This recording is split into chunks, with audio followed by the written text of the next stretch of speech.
అసెంబ్లీలో చూస్తున్నాం అధ్యక్ష, బయట చూస్తున్నాం, పొలిటికల్ వెన్యూస్ మీద, పొలిటికల్ ప్లాట్ఫామ్స్ మీద, బహిరంగ సభల్లో చూస్తున్నాం. ఎంత ఘోరంగా తిట్టుకుంటున్నారో మనం చూస్తూ ఉన్నాం.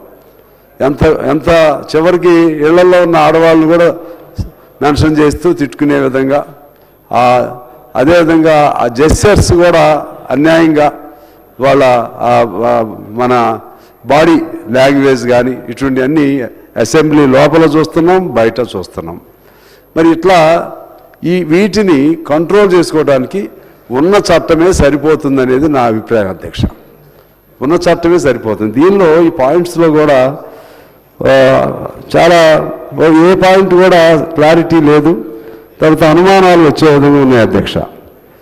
ఒకటి, దీనిలో రెండో పాయింట్లో ఒక సెక్షన్లో సమాచార మార్పిడి, సపోజ్ నాకు వాట్సాప్కి ఏదైనా వచ్చిందనుకోండి, దాన్ని ఫార్వర్డ్ చేస్తే ఇమీడియట్గా కేసు అవుతుంది. తప్పుదే, తప్పంటే ఇది ఏం నిర్వచనం చేస్తావు, ఏ తప్పని చెప్తావు, ఏది అందులో బూతులు తిడితేనో మతాన్నో అది ఇప్పుడైనా పెట్టవచ్చు, మనం అది ఇప్పుడైనా పెట్టుకోవచ్చు. దానికోసం ప్రత్యేకంగా చట్టం అవసరం లేదు అధ్యక్ష. ఆ తర్వాత 5వ నిబంధన ఉంది. ఒక వ్యక్తి చేస్తే, సపోజ్ మా పార్టీ ఉంది, సిపిఐలో ఎవరో ఒకళ్ళు ఆయన ఆవేశంతో ఏదేదో మాట్లాడితే ఆ పార్టీ మొత్తం మీద కూడా వచ్చేస్తుంది. సెక్రటరీ కూడా నా పైన కూడా కేసు వస్తుంది. ఇది ఎక్కడదో ఈ చట్టం మరి ఎవరు చెప్పారో, ఎలా దాన్ని తయారు చేశారో నాకు అర్థం కావట్లేదు అధ్యక్ష. అదేవిధంగా 8వ నిబంధన ఉంది.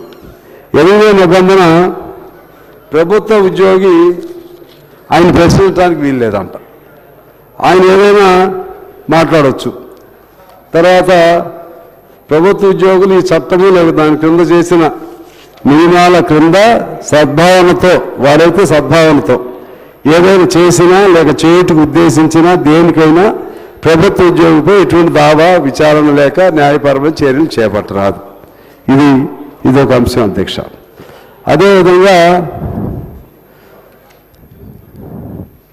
ఇంకా ఏ సెక్షన్ చూసినా టైం సాగుడు, కానీ ప్రతి సెక్షన్ కూడా క్లారిటీ లేదు అధ్యక్ష. ప్రతి సెక్షన్ కూడా ప్రజాస్వామ్యానికి వ్యతిరేకంగానే అనిపిస్తూ ఉంది ప్రతి సెక్షన్ కూడా.